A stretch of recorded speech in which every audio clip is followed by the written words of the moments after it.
All right, so today we're going to be talking about how to get more plants on your plate.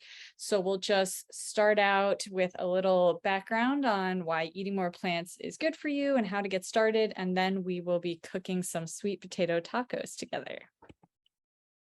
So a plant-based diet, when we use that phrase, it's basically any kind of diet that mainly consists of whole plant-based foods. So that's going to include fruits and vegetables, seeds and nuts, legumes like beans, peas, and lentils, and whole grains. So if you think about the fact that healthy adults should be getting at least 2.5 cups of vegetables per day and 2 cups of fruit, you can see why every meal and every snack really counts to make sure we're meeting those goals for our health. So it's really good for us to eat more plant-based foods. It can actually reduce the risk of many chronic diseases and health-related concerns. Some of the more common ones people think of are diabetes, obesity, hypertension, heart disease, but also breast and colon cancers. Most plant-based foods are going to be naturally low in calories and fat and also have high amounts of antioxidants and other healthful phytochemicals like fiber.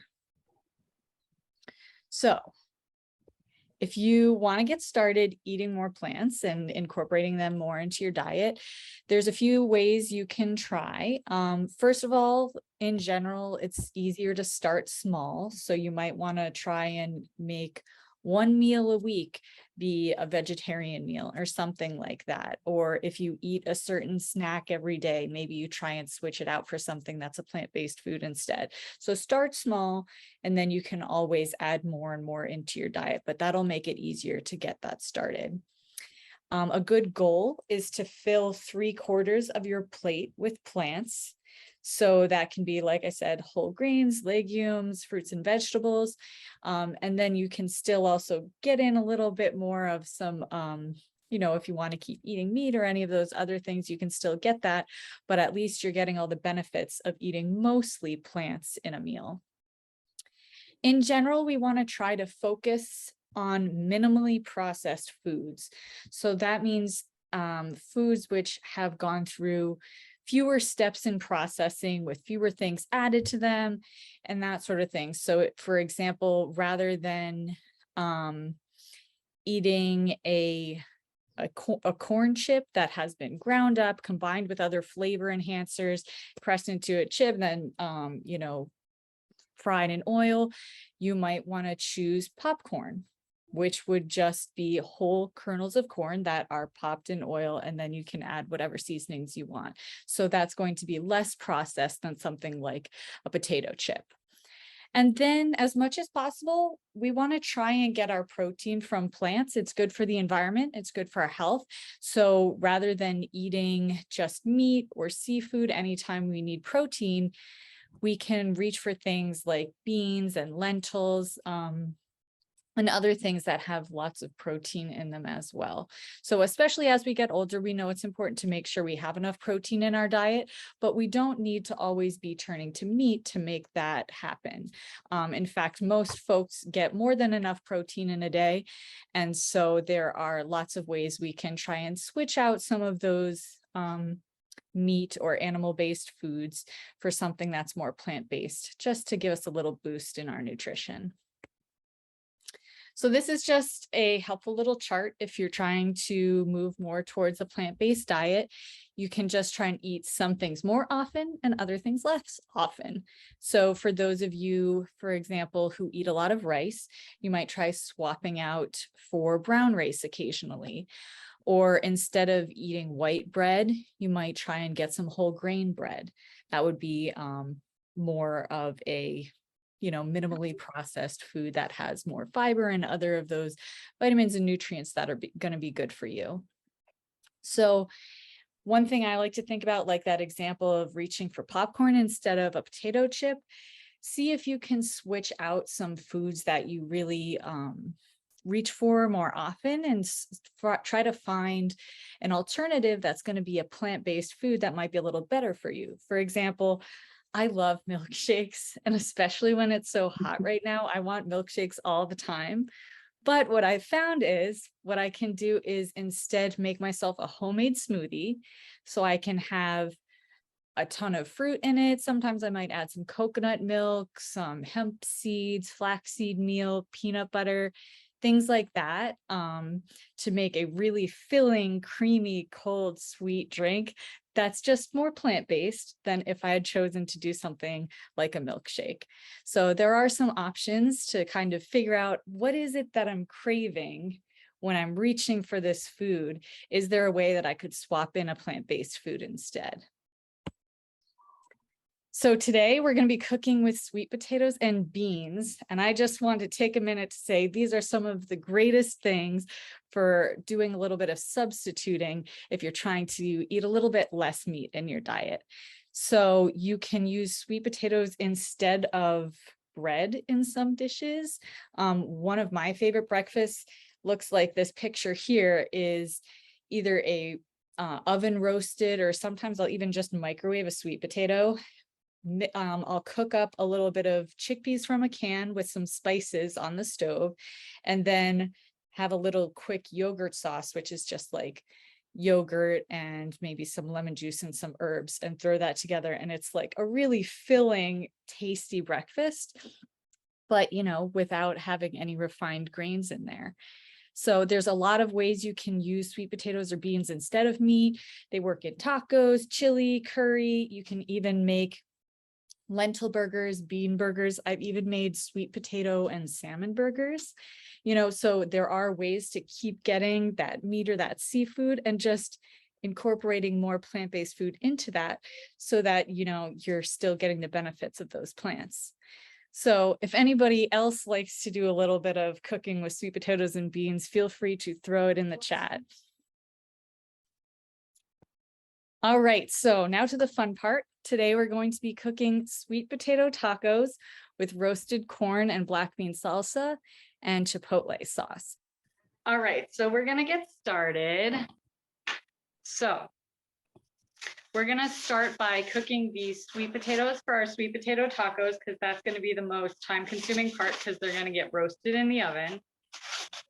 So we were just talking about how you can use different kinds of sweet potatoes. I just happen to use the orange kind, which some folks call yams, but technically they're just sweet potatoes that are orange. But you could absolutely use any other color sweet potato instead. So this recipe called for 1 pound of sweet potato. This is actually a little more than that. This is probably about 1.5 pounds. Depending how many people you have in your household, you can absolutely, use a couple of pounds or however much you want to use to feed your family. This is about 3 sweet potatoes, about that big, to make that much. 1 pound is probably about 2 good sized sweet potatoes. So I have these cut into pretty small pieces. The recipe says 1/2-inch chunks, but you can kind of do what works for you. The smaller you cut them, the faster they're going to cook. So that's just something to keep in mind. So I have these here. I'm just going to add about a tablespoon of oil. I'm using canola oil here, but you can use vegetable oil, avocado oil, anything that you have in your kitchen, as long as it doesn't have a strong flavor. Like, you definitely wouldn't want to be using a sesame oil or a peanut oil or something like that that's going to add unusual flavors. Just something mild flavored. So I'm going to toss this with the oil first so everything gets coated in the oil, and that'll make it ready for us to coat it with our spices. So I did offer a little recipe for homemade taco seasoning, but if you're like me and I just never get my act together, I'm just going to use some store-bought taco seasoning. It makes this whole recipe really fast. I did choose one that has less sodium, because that's going to be the biggest downside if you're buying the store-bought kind, is it's going to be high in sodium. So that would be the main reason why I would recommend, if you can, making your own taco seasoning mix. But I'm just going to sprinkle about a tablespoon of seasoning. You're not going to put the whole thing? No, I'm not going to put the whole thing. I did last time I cooked this. I had more potatoes than this, and I used the whole packet, and that was like way too much. It still was edible, but I thought it didn't need that much seasoning. And also I have a toddler, so I try to keep things a little less spicy for her. But you'll be able to figure out, you know, after you taste it, after it comes out of the oven, if you think it should have had a little more seasoning or not.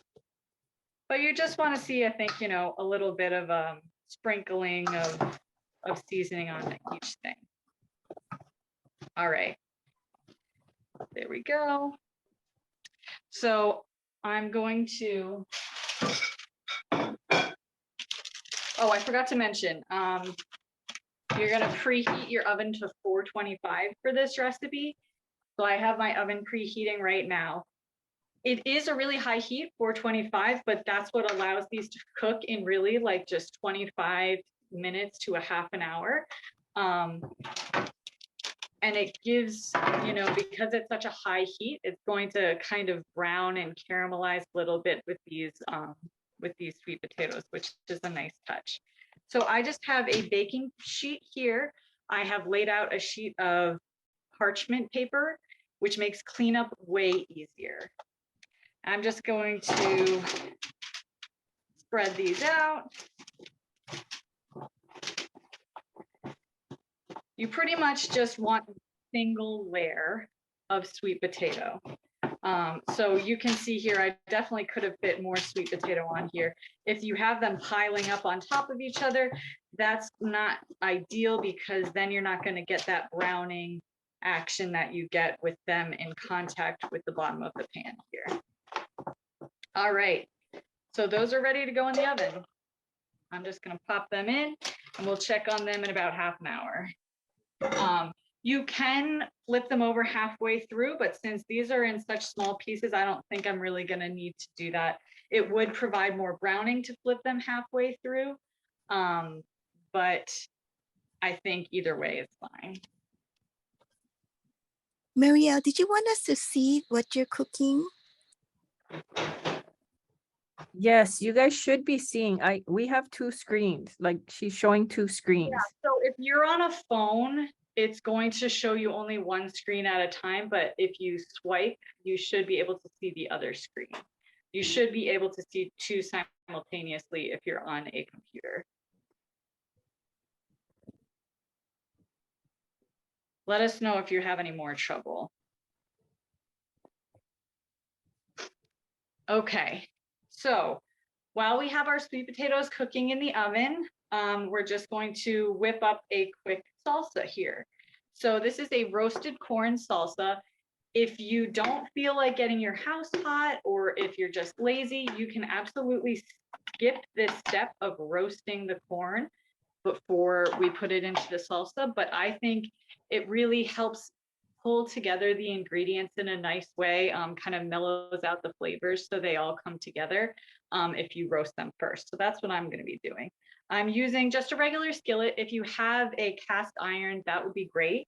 What we're trying to do here is get up to like a medium high heat on the skillet and add our drained can of corn to start getting some browning going there. All right, so this is going to heat up. We're going to be using a little bit of oil again. So only need about a tablespoon.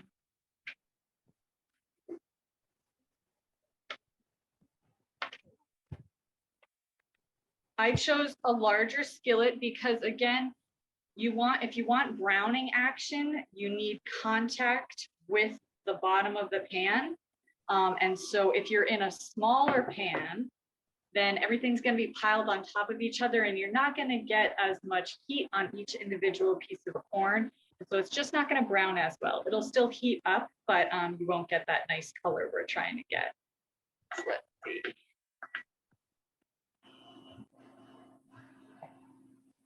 All right, so I just flicked a little bit of moisture onto my pan to make sure it was hot enough. It sizzled as soon as the moisture hit the pan. So I think we're ready.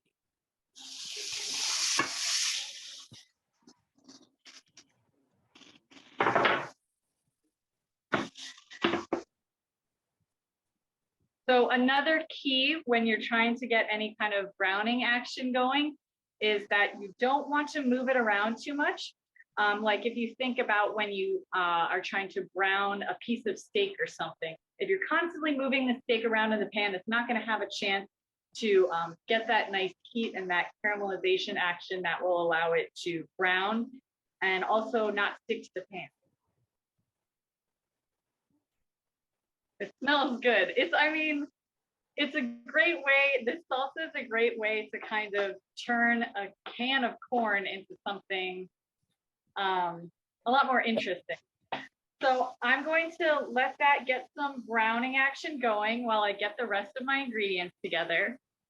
So I also have a drained and rinsed can of black beans. You could use other kinds of beans if you don't have black beans, or even black-eyed peas would work fine. I have half of a red onion, just diced up really fine. If you really are sensitive to the taste of onion, one thing I've seen people do is actually rinse their onion after they cut it up, which I think is meant to take some of the pungency out of it. But if you're like me, I like having that little bite to my salsa, so I'm not going to do that.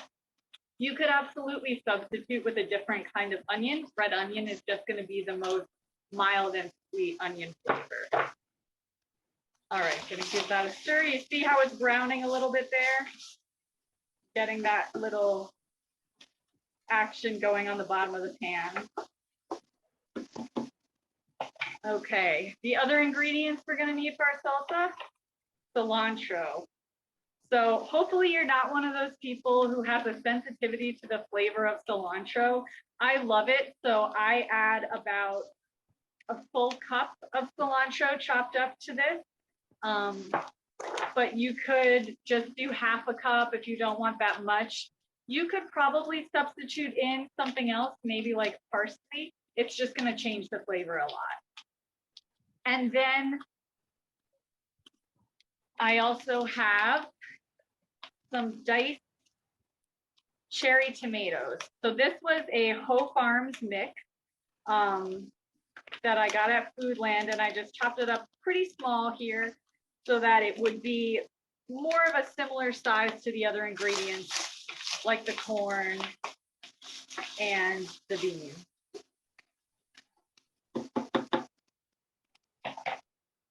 And depending on how you feel about your salsa, I'm going to drain a little of the liquid out of this so it doesn't get too liquidy at the bottom of my salsa bowl.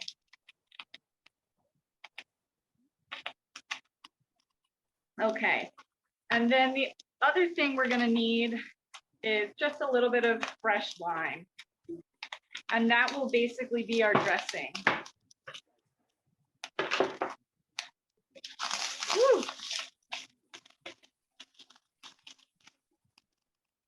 All right, can you guys see it's getting a little bit browned there? So that's what we're hoping to get for that little roasting of the corn. If you're really fancy and you have a grill, you could do this with fresh corn on the grill and then cut off the kernels. That would be delicious. But this is kind of our less fancy way of doing it. Okay, I'm just going to give this another second. So to finish off this corn, I'm just going to add half a teaspoon of cumin. Now you don't want to add this until the very end because otherwise it's going to burn on the bottom of the pan. So we really are just going to add this right at the end, stir it around for 30 seconds to a minute, and that'll allow it to kind of meld with the corn and get a little fragrant. So it'll kind of allow those flavors to bloom, but we definitely don't want it to burn. All right, here we go. Give it a quick stir.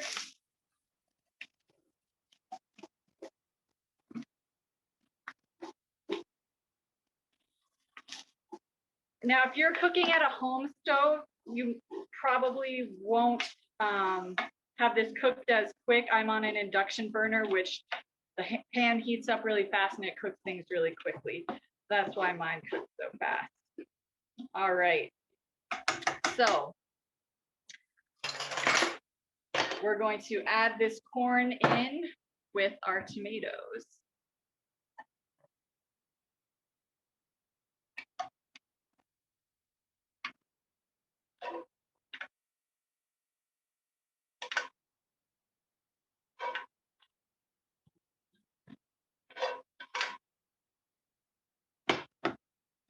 All right, gonna add in my can of drained and rinsed black beans.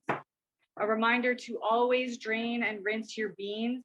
A lot of canned beans are going to have sodium added to them. So that's one benefit, is that draining and rinsing will get that sodium out of there, which makes it healthier. And for a salad like this, you'll notice when you drain and rinse your beans that there's a lot of like cloudiness to the water that's coming off. And that's something that would, in a salsa like this, that would kind of make the colors dampen, you know, it would make the rest of it duller. So rinsing them kind of helps to keep the color of the rest of the ingredients in here. All right, going to add in my half of a red onion minced up. It's a really nice dash of color. I'm adding in my washed and chopped cilantro. Of course, if you're using a fresh herb like cilantro, it's not getting cooked for this, so you want to make sure you're extra careful when you're washing it, because you're basically eating that produce raw. All right.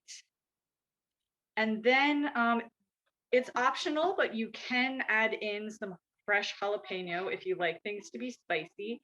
So if you're gonna do that, I would cut it open. You wanna take out the seeds and the pith because that's the spiciest part. And then you dice it up really fine and add it into this. Again, I keep mine a little less spicy, so I'm not gonna do that. If you do add jalapeno, you just wanna make sure you wash your hands really well afterwards or wear gloves because you don't want to be accidentally touching your eye after working with a chili pepper. Okay, so last of all, we just need some lime juice. So it's going to be up to you how much you want to put in there. I say 1 to 2 tablespoons. So you could add some lime juice, taste it, and see what you think. I'm going to use probably about 1 lime, the juice from 1 lime, and give it a taste and see if I think it needs any more. All right.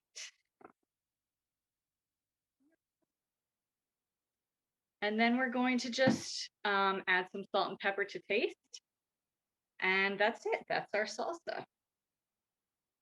So while I mix this up, any questions? Well, you can have it as a dip as well, yeah, while you're waiting for the potato to bake, roast. Definitely. And I mean, you're not going to use all of it on the sweet potato tacos. So you're going to end up probably eating a lot of it as a dip. Yeah. That looks like a Southwestern dip. Yeah, it's a little bit like if you've ever heard of Texas caviar. Yeah. Texas caviar is basically like this, but with bell peppers, diced bell peppers. So that's something you can do. You could add in diced bell peppers. You could add in minced garlic, is what a lot of folks do. It's, you know, it's like a salsa, but it's also kind of like a salad. You could absolutely serve this as a side rather than just as a salsa on top of other things.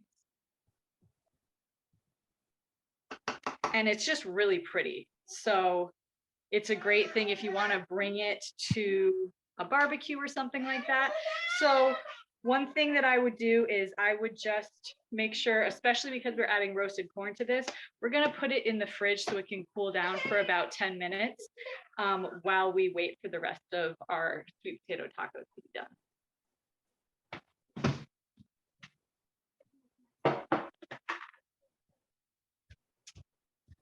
All right. So there's one more ingredient for our tacos that we're going to be getting ready, and that is our chipotle sauce. So how many of you have cooked with chipotle before? Anybody? Chipotle. Is that a plant? So it's a kind of chili, basically. It's a chili that is smoked, and so it has a really excellent smoky flavor. So it really adds to the flavor in that way. So it's almost like you add a little bit of liquid smoke to whatever you're cooking with when you use Chipotle. So the way you get it usually is in a can like this. So it's Chipotle peppers in adobo sauce. And so if you're like me and you're sensitive to spice, I will basically never use the peppers themselves, but I will use the adobo sauce to add some nice smoky spiciness to different dishes. So just a teaspoon or two of the adobo from this can add a lot of flavor to anything else you're cooking. So that's what's going to really give us that punch of flavor in this sauce we're making. Okay, so I'm going to make mine with sour cream just because that's my preference. But if you want to make this meal vegan, you could use a vegan mayo or a vegan sour cream instead. So we're just going to start with about half a cup of sour cream or mayo, if that's your preference. I'm going to, for this one, use some garlic. So I have 1 clove of garlic. I'm going to use a garlic press because it's going to mash it into almost a paste, which will make it easier to mix in with the sauce without getting big chunks of garlic. You see how that comes out like a paste?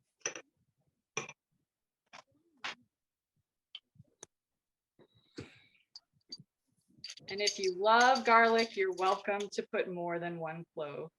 But I think that that's a good amount for this half cup of sour cream.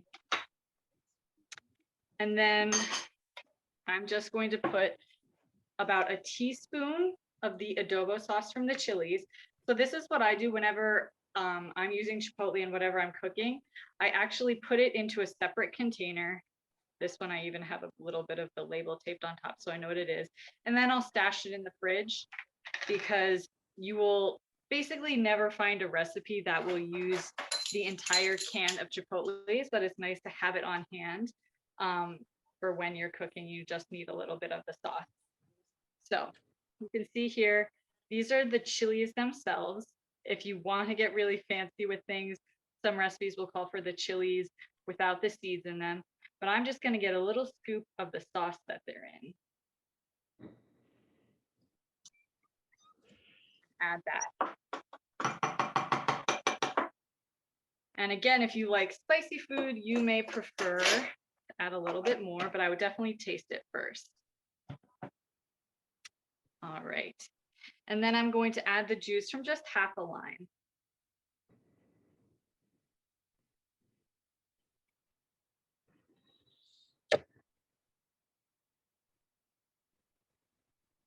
All right, gonna mix that up. And then we'll just be adding a little bit of salt to taste.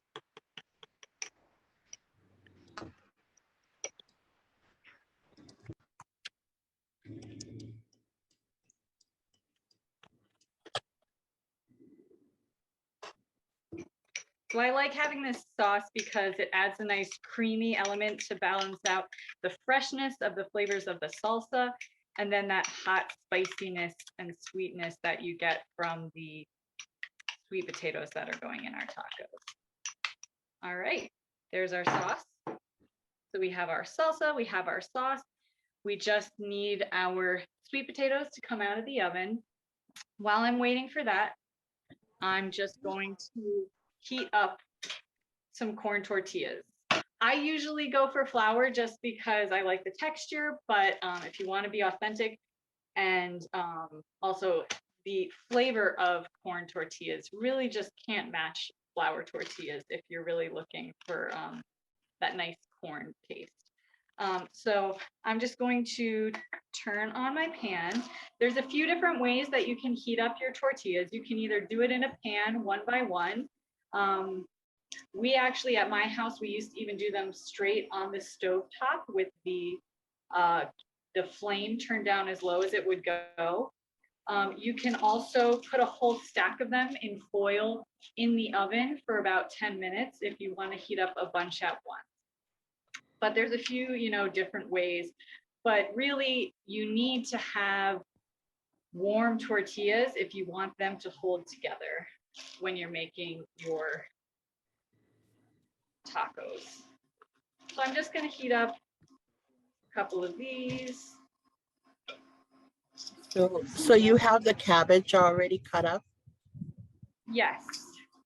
So everybody's different what they like to put on their tacos. I really love having red cabbage because of the crunchiness factor. Just can't be matched, I think, by other things. Sometimes if you like pickles, quick pickled radishes make a great topping for tacos. If that's something you like, you could sprinkle some more cilantro on there. If you happen to have avocado goes really great on top of these tacos because, again, it adds that kind of cool creaminess that we're looking for. All right. So this is getting nice and warm. What you really want to see is a little bit of browning would be ideal. I actually haven't done this before, so.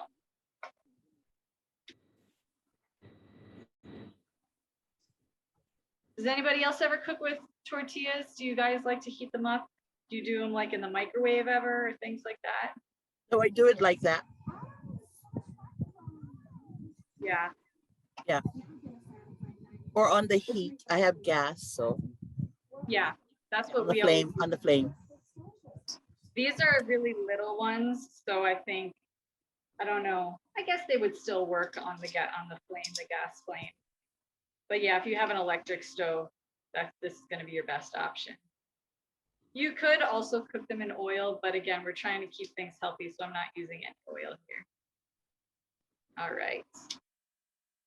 I'm going to turn that off. All right, I'm going to go check on my sweet potatoes. And feel free to throw any questions or comments you have in the chat while I do that.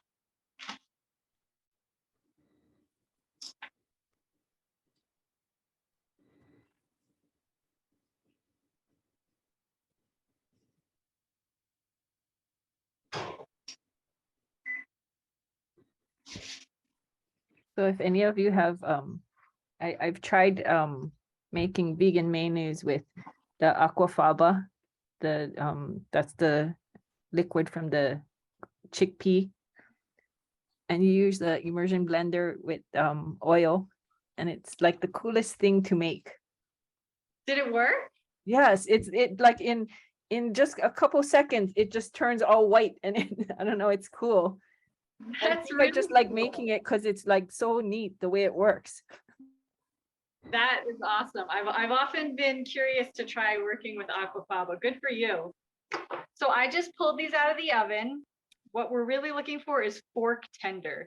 So when I stab these, that my fork goes really easily into there. You want it to be soft, and so it's easy for me to cut them open. That's how I can tell. So that cooked pretty quickly because, like I said, I cut these into pretty small pieces. All right, so I'm going to go ahead and start plating up a couple of my tacos.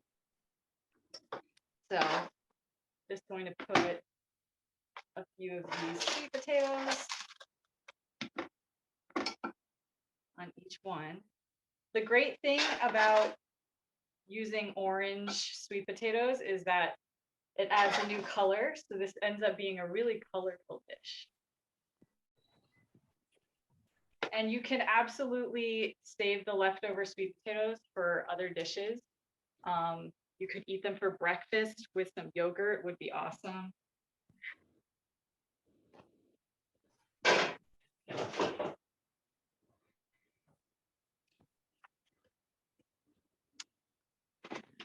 Okay, next we're going to add in some of our beautiful, colorful salsa. And like I said, this could absolutely be a side dish if you don't want to just throw it on there. That's up to you.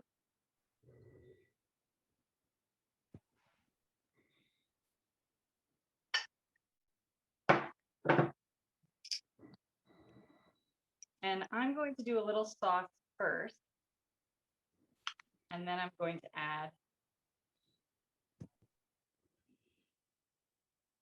some red cabbage. So red cabbage, I just chopped mine up. You could shred it up if that's your preference. But I washed my hands before this also. If you are going to be using your hands for any of this, and of course before you eat, you should definitely be washing your hands with soap and water for 20 minutes. Food safety. All right, there we go.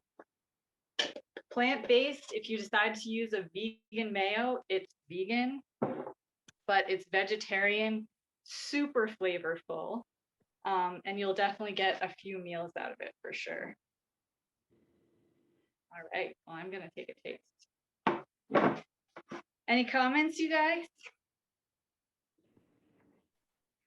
That looks great. I wish I was there. I would help you eat it. I know we need to do this in person. Yeah. And the other great thing, it's really affordable. I'm pretty sure all of the ingredients I used today was maybe about $40. And this would easily serve one family. So, and I'm gonna have leftovers for sure. So $40 for a meal that could feed 3 or 4 people, that's pretty nice. And if you're just a 2-person household, you can just have leftovers for a couple of days. Like I said, I love eating spicy sweet potatoes for breakfast. That's one of